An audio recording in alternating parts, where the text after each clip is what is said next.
LA 침례교회 주일 오전 예배에 함께 참석하신 모든 분들을 주님의 이름으로 환영합니다.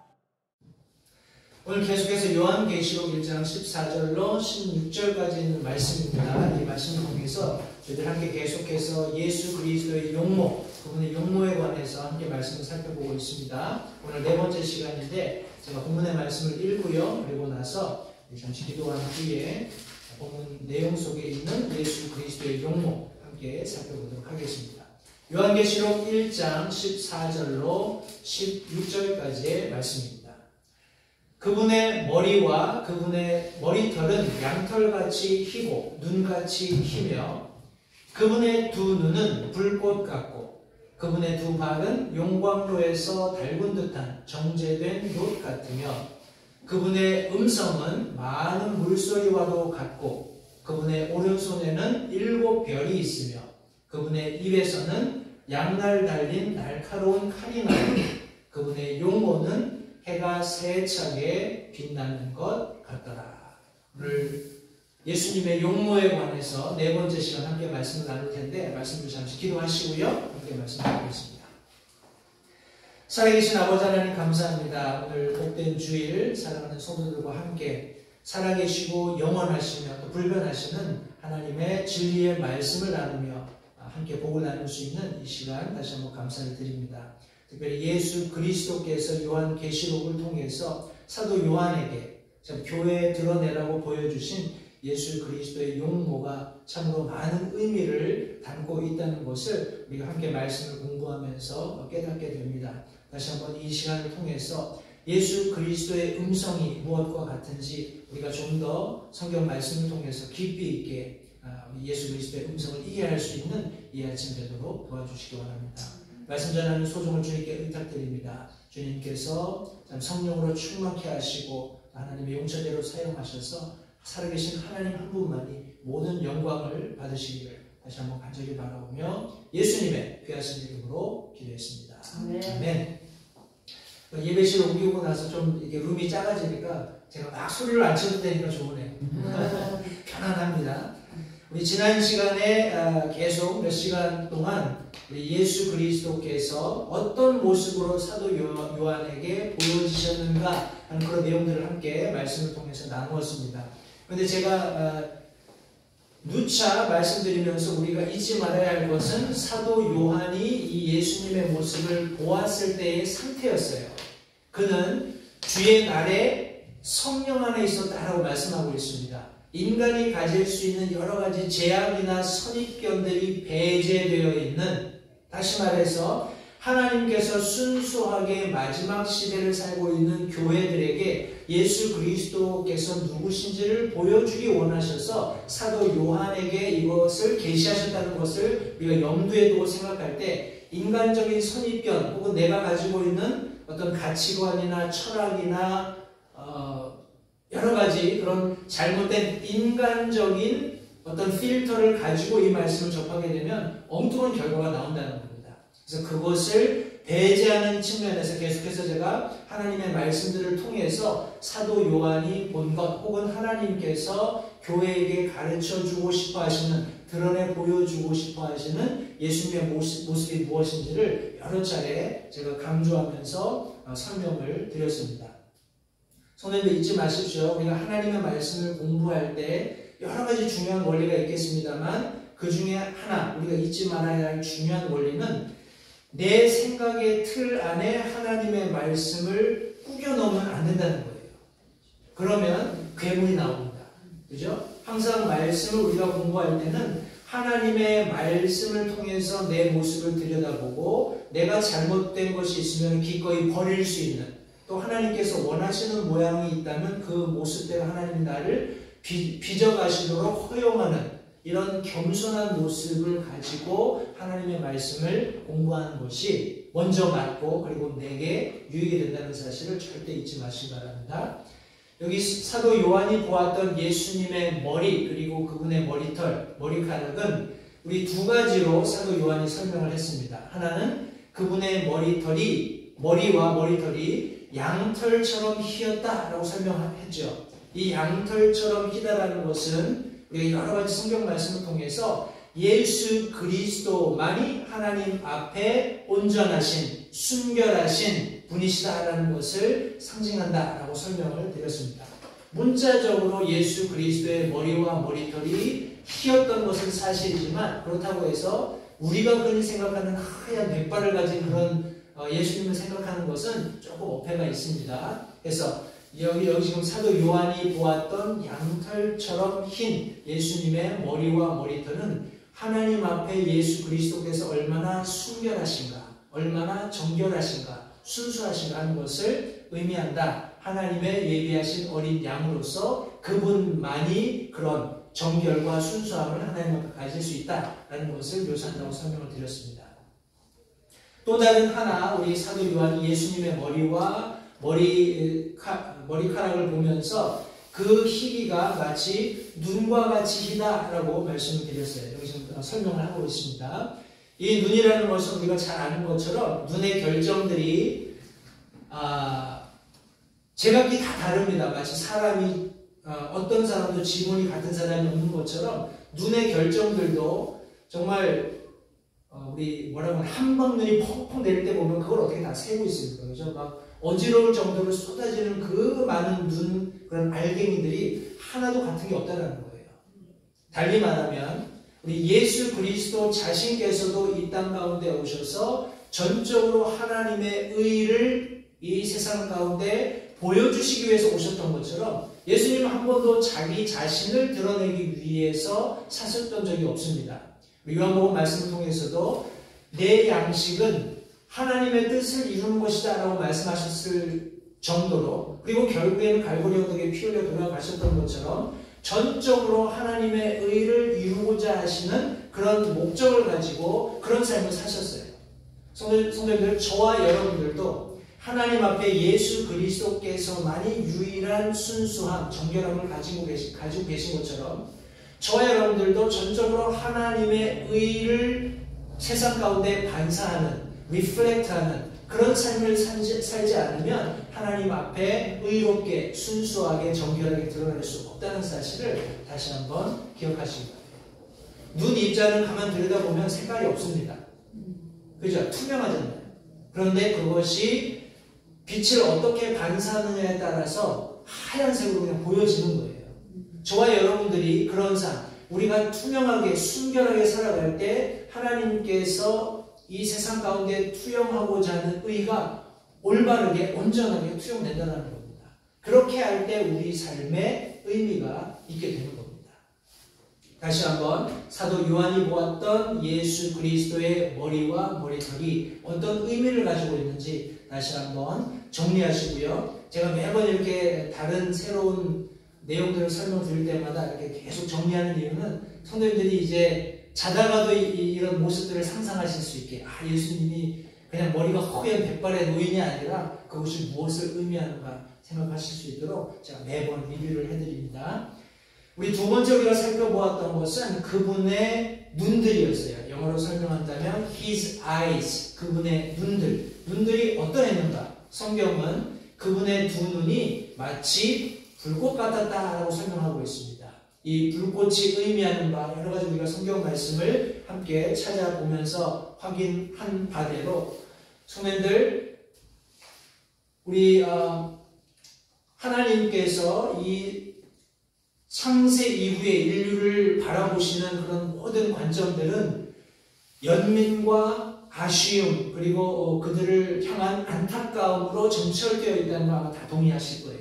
그죠? 이스라엘 백성들의 역사를 통해서도 그렇고 초대교회 시대를 통해서도 그렇고, 그러나 성령께서 마치 불에 갈라지는 혀처럼 우리 믿는 성도들 한 사람 한 사람에게 임하셨을 때 그것은 어떤 의미에서는 예수님께서 마지막 때 오셔서 약속하신 진노를 쏟아내시고 소멸하시는 그런 모든 역사들을 우리 개개인들이 알 수 있도록 그렇게 허락하신 그런 놀라운 어떤 인간의 역사 속에 분명하게 일어났던 그런 사건이라고 개인적으로 믿습니다. 성도님들, 하나님께서 약속하신 정하신 때가 되면 그분께서 오셔서 감추어진 것 하나 없이 모두 밝히 드러내시면서 모든 불법들과 악과 죄들을 소멸하시게 될 것이라는 것을 성도님들 기억하시기 바라요. 그런 눈을 가지고 예수님께서 교회 한가운데 지금도 거하고 계신다는 사실을 성도님들 기억하시기 바랍니다.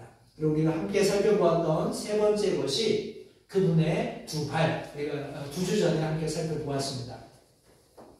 이 말씀 속에서 예수님께서 정결하시고 강력한 힘을 가지고 다니시는, 그리고 당당하게 서 계시는 그런 모습을 우리가 살펴보았습니다. 제가 지난 시간에 예루살렘 그 사진도 보여드리면서 예루살렘의 동쪽에 있는 산, 바로 우리 감람산에 그분의 두 발이 놓이게 될 것, 그리고 그 산들이 갈라지고 골짜기가 생기면 남북으로 나뉘어지고 하는 이런 여러 가지 성경의 대언의 말씀들을 가지고 함께 나눈 바 있습니다. 성도님들, 예수님께서는 반드시 이 땅 가운데 오십니다. 공중 재림하시는 것이 아니라 지상 재림하실 거예요. 네. 그러면 그때 정죄된 놋과 같은 발을 가지신 강력한 힘을 가지시고 그분께서 통치하시게 될 것을 성경이 말씀하고 있고, 우리도 그분과 함께 통치하게 될 것입니다. 또 다른 하나 잊지 마셔야 할 것은 성경 말씀이 계속 반복하고 있는 것처럼 포도주 틀을 밟는 하나님의 공의가 반드시 집행될 거라는 거예요. 사람들이 많이 혼돈하고 있는 것 중에 하나가, 하나님은 무조건 사랑의 하나님이다 이렇게 이야기를 합니다. 맞지요? 하나님 사랑의 하나님 맞습니다. 그러나 그분은 사랑의 하나님과 동시에 공의를 집행하시는 분이시다는 것, 성도님이 절대 잊어서는 안 됩니다. 그분이 약속하신 모든 것들은 물론 아무리 극악무도한 죄인이라도 예수님 영접하면 구원 얻겠다, 구원받게 해주시겠다라는 약속도 물론 아멘이고 성취가 됩니다. 그러나 동일한 원리로 하나님을 끝까지 거역하고 배반한 자들에게 하나님께서 진노를 쏟아 부으시겠다고 약속하신 그 약속 또한 반드시 이루어진다는 것을 성도님들 잊지 마시기 바랍니다. 오늘 우리가 함께 나누게 될 말씀 네 번째, 그분의 음성입니다. 우리 사도 요한은 우리 함께 읽었던 요한계시록 1장 12절 13절 말씀에서 우리 자신에게 말씀하시는 이 음성이 나팔 소리와 같았다라고 말씀하고 있죠. 나팔 소리와 같은 그 음성을 듣고서 과연 이분이 누구신가 하고 돌아보았을 때 여러 가지 예수님의 용모를 설명하면서 그분의 음성이 요한계시록 1장 15절 하반절에 보시면 많은 물소리와 같다 이렇게 설명하고 있습니다. 과연 왜일까요? 왜 많은 물소리와 같다고 이야기를 했을까요? 분명히 조금 전에는 나팔소리 같은 음성이었는데 그 음성이 많은 물소리 같은 음성으로 변했습니다. 제가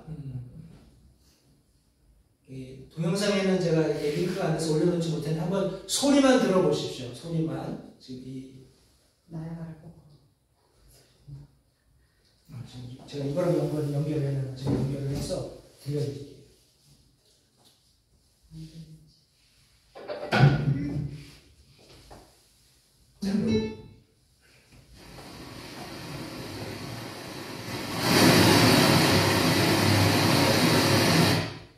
어떻게 들리세요?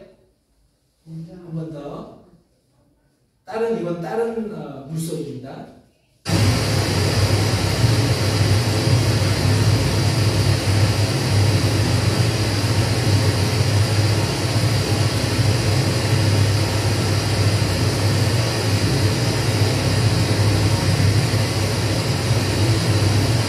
다른 물소리를 들려드릴게요.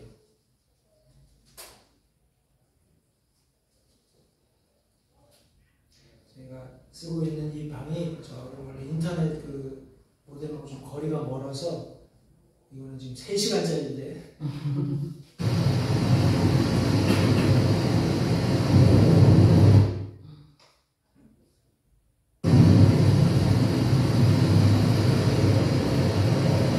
이건 지금 넘실 아주 그냥 대양 큰 바다에서 폭풍우가 쏟아지면서 많은 물들이 넘실거리는 그런 소리였고요. 성도님들 들으셨던 두 번째 것은 우리 나이아가라 폭포, 그리고 첫 번째 제가 들려드렸던 거는 그냥 그 계곡 같은데 물이 힘차게 흐르는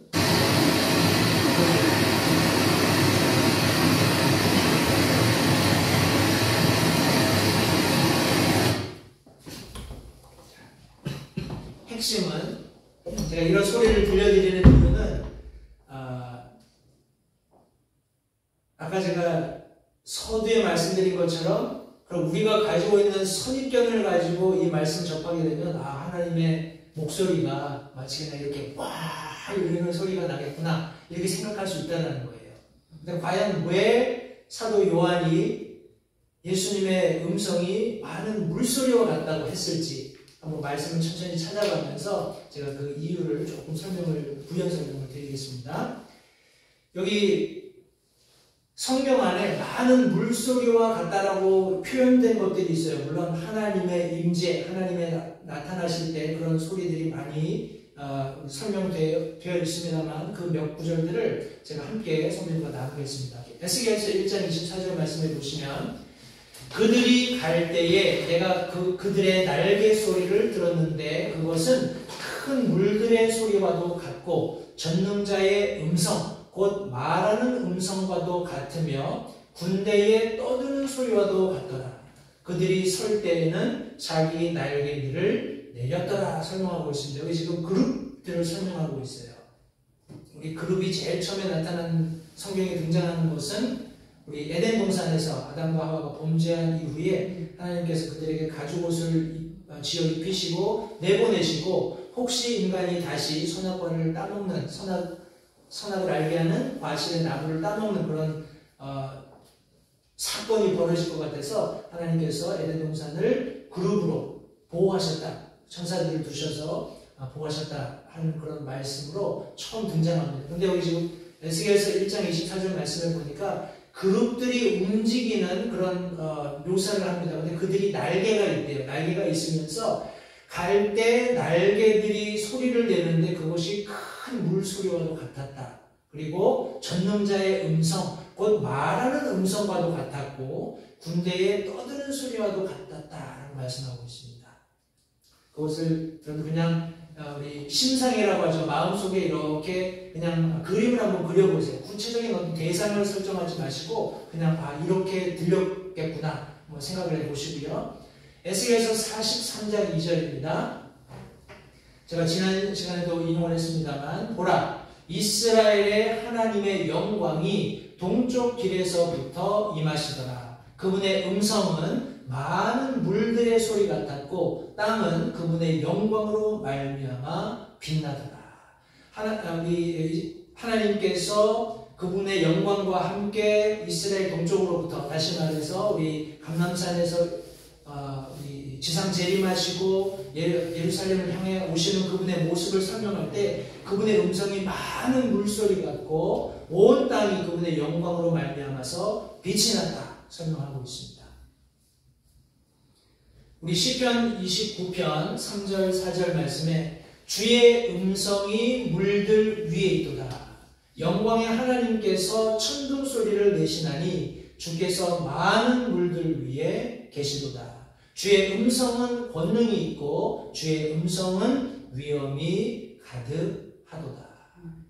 이 말씀 들을 때 성도님들 뭐가 생각나세요?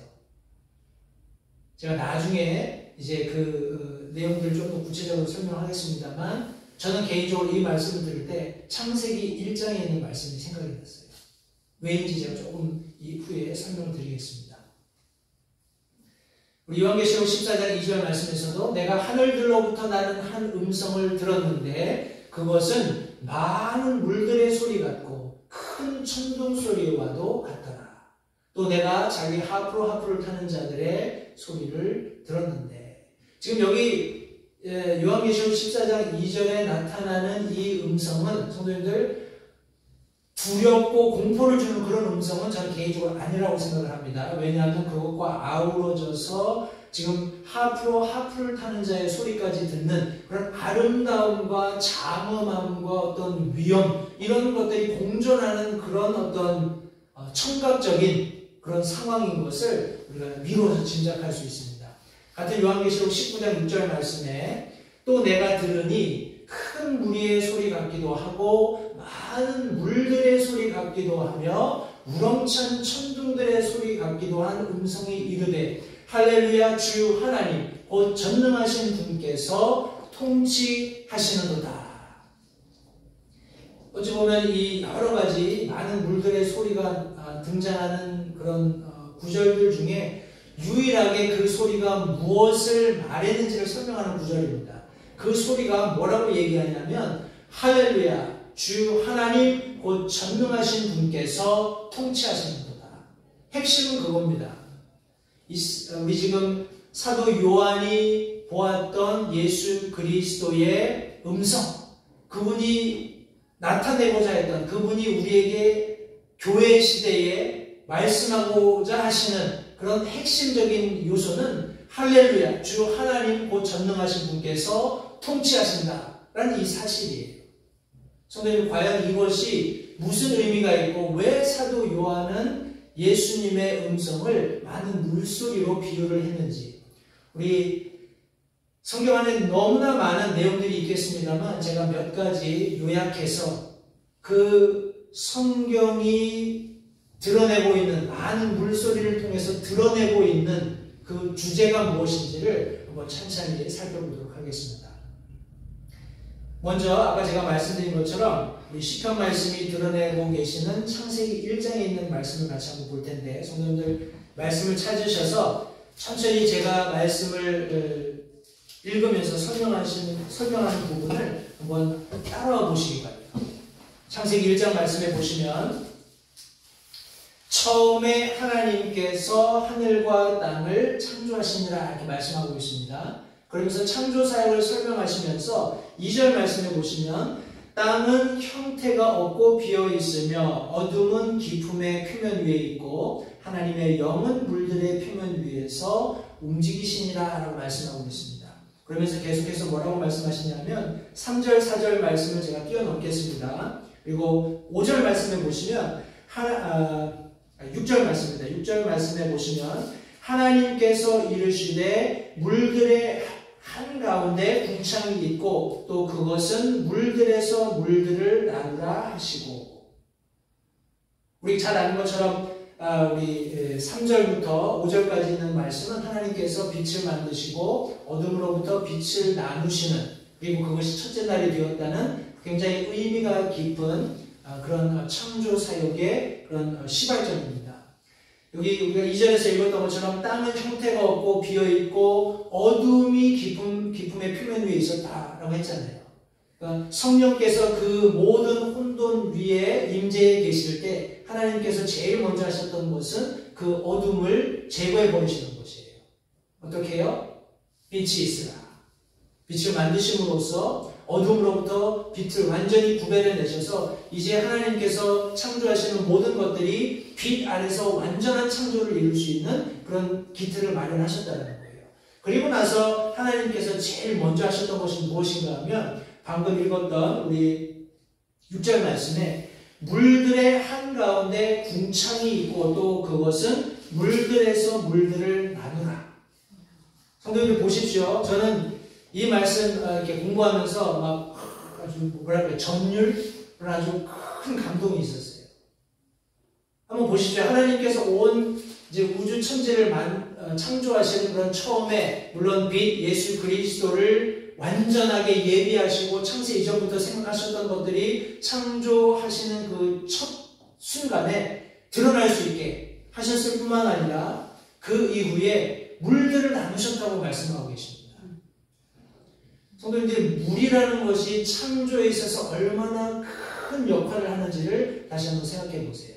그리고 노아의 홍수 이전에 존재했던 우리가 흔히 얘기하는 지구를 덮고 있었던 수증기층 혹은 물층이라고 하잖아요. 그죠? 물층을 하나님께서 나누시는 그 과정 가운데 이 모든 물들이 하나님의 음성에 순종하는 겁니다.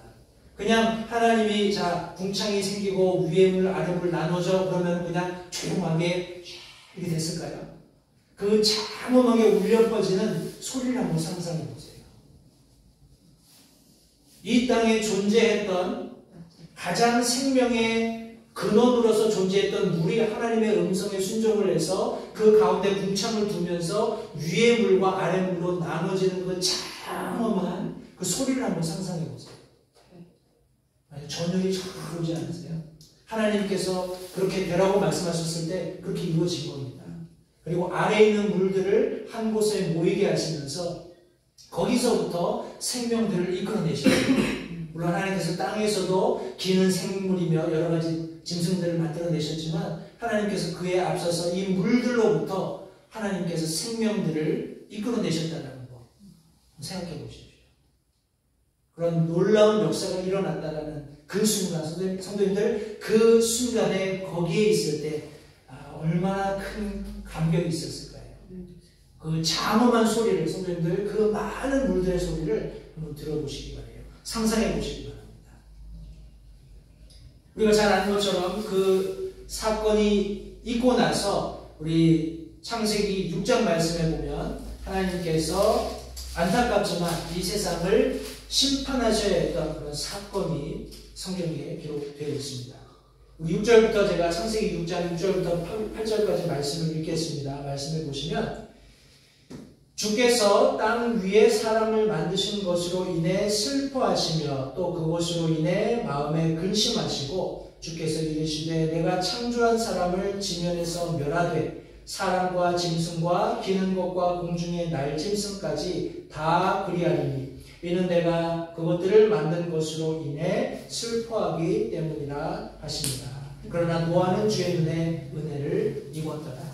노아의 홍수를 이제 하나님께서 집행하신 그런 과정 가운데 부득이하게 인간들의 패역함으로 인해서 죄의 관영함으로 인해서 이 세상을 심판하실 수밖에 없었던, 물 심판하실 수밖에 없었던 그런 장면을 성경이 말씀하고 있습니다. 그런데 여기 한 구절을 보시면 창세기 7장 11절 말씀입니다. 노아의 생애에서 600번째 해 둘째 달 곧 그 달 17일 바로 그날에 잘 들어보십시오. 큰 기품의 모든 샘들이 터지며 하늘의 창들이 열리고 비가 40일 동안 밤낮으로 땅 위에 쏟아졌다 말씀하고 있습니다. 기쁨의 샘들이 터졌다라고 이야기할 것 같으면 글쎄 뭐 모르겠습니다. 뭐 이론적으로는 여러 가지 뭐 가능한 그런 어떤 논리 혹은 이론이 될 수 있겠습니다만 그 기쁨의 샘이 터지면서 그 가운데 있었던 물들이 쏟아져 나오고 지구로부터 쏟아져 나오고 그죠? 그리고 위에 있었던 하나님께서 만들어 놓으셨던 그런 수중이층 위에 모아두셨던 물들이 쏟아져 내리는 그런 장면을 생각해 보실 수 있어요. 선생님 그 소리를 상상해 보실 수 있으세요? 물들이 그냥 뭐 샘이 퐁 터지는 것이 아니라 기품의 샘들이 터져 나가는 겁니다. 그리고 하늘에 성경 말씀은 창들이 있었다라고 말씀하고 있습니다. 그 창들이 다 열리면서 거기서 물들이 그냥 쏟아져 내리는 거예요. 아까 제가 들려드렸던 몇 가지 예, 뭐 어떤 스트림이 되었건 폭포가 되었건 바다가 되었건 지금 제가 설명드리는 이런 내용들은 다 표현할 수 없습니다. 그런 엄청난 물들의 소리가 여러분들에게 하나님의 말씀을 통해서 들려주고 있다는 거예요. 창세기 1장에서도 또 창세기 6장에서도. 우리 창세기 14장 말씀을 한번 보겠습니다. 출애굽기 14장 말씀을 한번 보겠습니다. 잘 아시는 내용이겠죠. 우리 하나님께서 이집트에 종살이하던 이스라엘 백성들을 끄집어내시는 과정 가운데 이제 홍해를 건너가는 그런 장면입니다. 출애굽기 14장 21절부터 제가 23절까지 말씀을 읽겠습니다. 모세가 바다 위로 자기 손을 내밀매 주께서 강한 동풍으로 밤새도록 바다를 뒤로 물러가게 하시니 바다가 마른 땅이 되고 물들이 나뉘며 이스라엘 자손이 바다를 한가운데로 들어가 마른 땅 위로 가고 물들은 그들의 오른쪽과 왼쪽에서 그들을 위해 벽이 됩니다. 성도 여러분 생각해 보십시오. 바다가 홍해가 이제 하나님께서 동풍을 불어서 이제 길을 내고 마른 땅이 되었다는 거예요. 그런데 과연 저와 여러분들이 이스라엘 백성입니다. 저와 여러분들이 이스라엘 백성이 되어서 이 홍해의 마른 땅을 걷는다고 한번 생각해 보세요. 성경은 분명히 왼쪽과 오른쪽에 벽이 되어서 서 있는 홍해를 설명하고 있습니다. 그 홍해 바다가 아무 소리를 내지 않고 그냥 가만히 있었을까요? 이스라엘 백성들이 그냥 조용히 건너갔었을까요? 한번 그 소리를 한번 상상해 보십시오. 홍해가 왼쪽과 오른쪽으로 나누어져서 그 이전에, 나눠지기 이전에 아주 그냥 꽉 들어차서, 바닷물이 꽉 들어차서 아주 우리가 아까 들었던 그런 바다에 요동치는 그런 소리를 내고 있었던 그 바다를 한번 상상해 보세요. 그런데 영어 표현은 all of sudden이죠. 갑자기 하나님께서 강한 동풍을 부르셔서 바다를 나누신 겁니다. 나누게 하시고 왼쪽과 오른쪽에 벽이 되게 하셨어요. 그 여전히 장엄하지만 하나님의 권능에 의해서 붙들려 있는 바다가 내는 소리를 한번 상상해 보시기를 바랍니다. 성도님들, 창조 시대에 우리 창세기 말씀을 통해서 하나님께서 아주 장엄한 위대한 그런 강력한 힘을 가지시고 물들을 나누시는 모든 것들이 그분의 음성에 순종하는 그런 물들의 소리를 한번 들어보시기 바랍니다. 그리고 하나님께서 진노하셔서 이제 내가 다시는 물로 사람을 심판하지 않겠다라고까지 말씀하셨던 그런 전대미문의 그런 물로 심판하시는 사건을 통해서 물들이 쏟아져 내리는 기쁨의 샘들이 터져나가는 그런 하나님의 진노하심으로 인해서 들려지는 물들의 소리도 성도님 한번 생각해 보시기 바랍니다. 그리고 방금 우리가 보았던 출애굽기를 통해서 하나님께서 우리를 고난 가운데서 구출해 주시는, 성도님들, 고난의 울부짖음은 여전히 있습니다. 베드로가 이야기했던 것처럼 울부짖는 사자처럼 마귀 사자는 지금 이 순간도 삼킬 자를 부지런히 찾고 있다는 거예요. 성도님, 우리가 두려움에 떨면 우리는 뒤로 물러갈 뿐이에요. 우리의 신앙을 잃게 될 뿐입니다. 그런데 하나님 그것을 원치 않으세요. 그분은 우리에게 길을 내주시고 여전히 울부짖는 사자들의 음성들이 존재함에도 불구하고 하나님의 더 위대하고 크신 음성으로 우리를 지켜주시고 보호해주신다는 사실을 성도님들 절대 잊지 마시기 바랍니다. 그 고난을 지날 때 하나님의 음성, 하나님께서 우리와 함께 하신다는 증거, 그 많은 물소리를 들으시기 바랍니다. 그렇게 할 때 성도님들 승리가 있게 되는 겁니다. 그런데 더 본질적으로 우리가 들어야 할 많은 물소리가 있습니다. 이 말씀을 같이 한번 찾아볼까요? 요한복음 말씀입니다. 여러분들 잘 아시는 말씀일 텐데 요한복음 7장의 말씀입니다. 요한복음 7장 37절, 38절 두 절의 말씀입니다. 성경 말씀에 요한복음 7장 37절, 38절 제가 말씀을 읽겠습니다. 마지막 날, 곧 명절의 그 큰 날에 예수님께서 서서 외쳐 이르시되 누구든지 목마르거든 내게로 와서 마시라. 다시요, 예수님이 초청하셨습니다. 누구든지 목마르거든 내게로 와서 마시라. 그러면 어떻게 될까요? 성경 말씀에 나를 믿는 자는 성경 기록이 말한 것 같이 그의 배에서 생수의 강들이 흘러나오리라 하시니라. 그냥 목마르면 와서 마셔. 그러면 너희 갈증이 해소될 거야. 이게 아닙니다.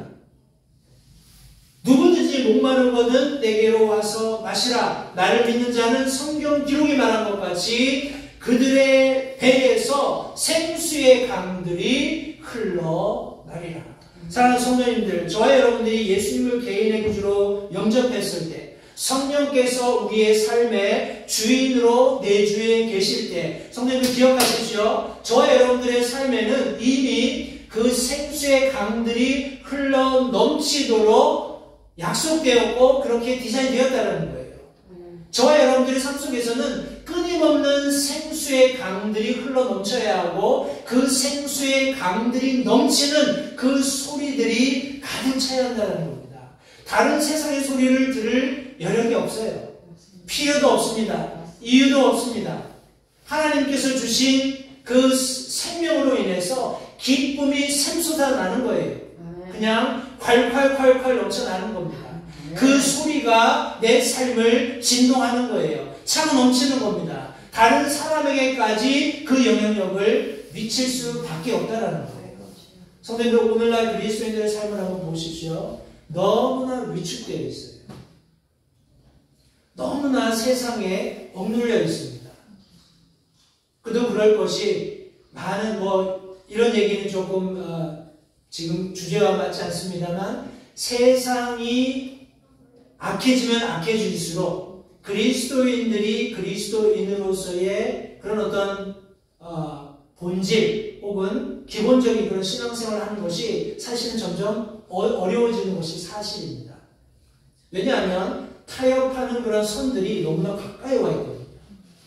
그러니까 이것저것 타협하다 보면 내가 마땅히 해야 하는, 성경이 가르치고 있는 그리스도인의 삶을 제대로 살기가 굉장히 어렵습니다. 그러나 성도님들 기억하십시오. 우리 뭐라고 합니까? 일장춘몽 이런 얘기 하잖아요. 그죠? 한번 지금 여러분들 앉으신 자리에서 여러분들의 생애를 한번 생각해 보십시오. 지금까지 살아온 나의 일생. 마치 그런 표현이 적합한 것 같지 않으세요? 그냥 일장춘몽. 그냥 긴 꿈을 꾸고 난 것 같다. 꿈을 꾸고 났더니 내가 벌써 여기가 이 나이가 됐다. 여기 있게 됐다. 성도님, 우리가 살고 있는 삶은 성경은 조금 더 극단적으로 묘사하시죠. 들에 피었다가 햇빛이 반짝 나면 말라버리는 풀과 같은, 아니면 아침에 이렇게 정말 빽빽하게 찼지만 햇빛이 반짝 나면은 싹 사라져버리는 수증기 같은. 성도님들, 저와 여러분들이 우리의 삶을 하나님 앞에 내어놓고 그분 앞에서 사는 삶을 하지 않는다면 우리의 삶은 아무 의미가 없는 삶입니다. 저와 여러분들은 계속해서 하나님의 눈앞에서 나의 삶을 살아가는 훈련을 하셔야 돼요. 그러기 위해서 가장 적극적인 훈련 방법은 성도님들, 저와 여러분들이 하나님 앞에 드러나 있는 겁니다. 그분과 동행하는 거예요. 성령께서 우리의 주인으로 우리 마음 가운데 내주하고 계시잖아요. 성경은 분명히 생수의 강이 흘러 넘치는 그런 아주 우리가 원하기만 한다면 만끽할 수 있는 그런 기쁨을 누리면서 살 수 있다라고 분명히 말씀하셨어요. 누구든지 목마르거든 내게로 와서 마셔라. 그러면 성경에 기록된 그 약속과 같이 그들의 배에서 생수의 강이 흘러넘칠 것이다. 구원으로 인해서 감격하는 삶을 살아야 합니다.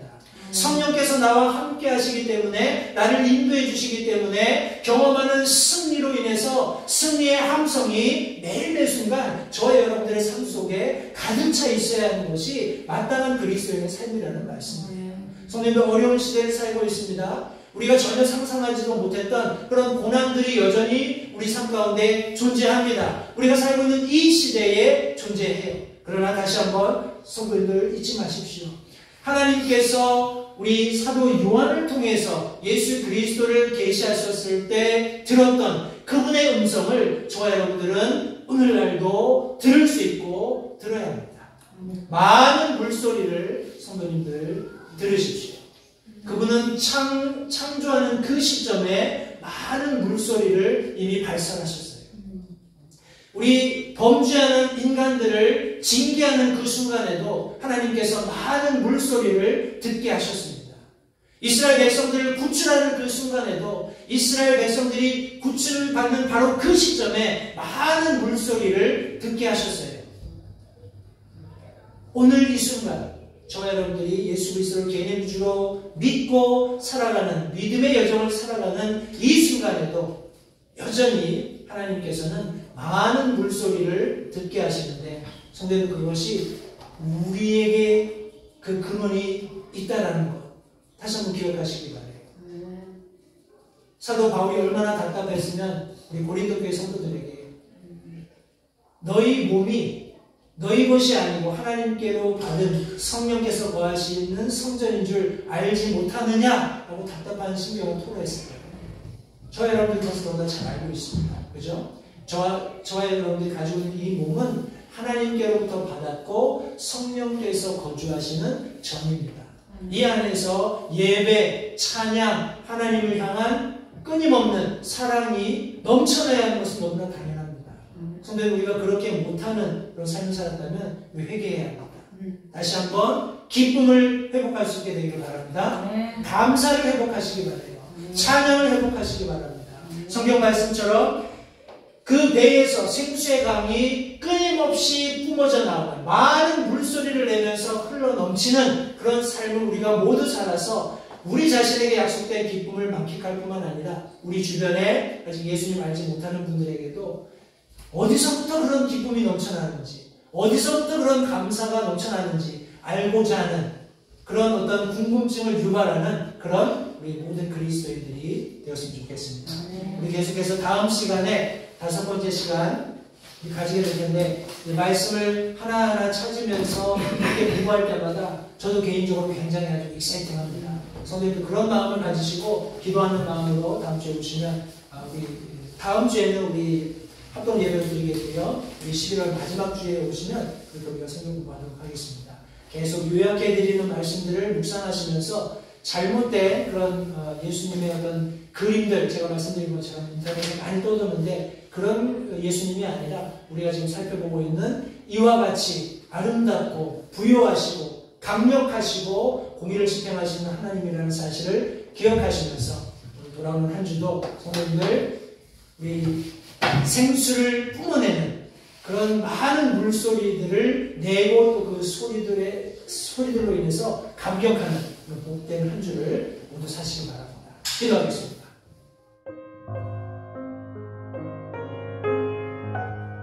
잠시 들으신 말씀에 따라 결단하는 시간을 가지시기 바랍니다. 하나님께서 무엇을 말씀하시든지 따르기로 결단하십시오. 하나님께서는 순종하는 자들을 존중하십니다. 아직 예수님을 개인의 구주로 영접하신 사실이 없으시다면 자신이 죄인됨을 인정하며 하나님께 나오는 자들을 하나님께서 받아주신다는 확실한 말씀에 근거하여 다음과 같이 기도하십시오. 하나님, 나는 죄인입니다. 나는 내 죄로 인해 죽을 수밖에 없음을 압니다. 그러나 예수님께서 내 죄를 위해 십자가에서 피 흘려 죽으시고 사흘 만에 다시 살아나셔서 내 죄값을 모두 지불하셨고 내게 새로운 생명을 약속하셨음을 믿습니다. 지금 이 순간 예수님을 내 마음에 모셔드립니다. 내 마음에 오셔서 나의 주와 그리스도가 되어주십시오. 예수님 이름으로 기도했습니다. 다음과 같이 기도하셨다면 여러분은 성경 말씀대로 구원을 받으셨습니다. 계속해서 주 안에서 함께 자라가는 복된 교제가 있기를 간절히 바랍니다.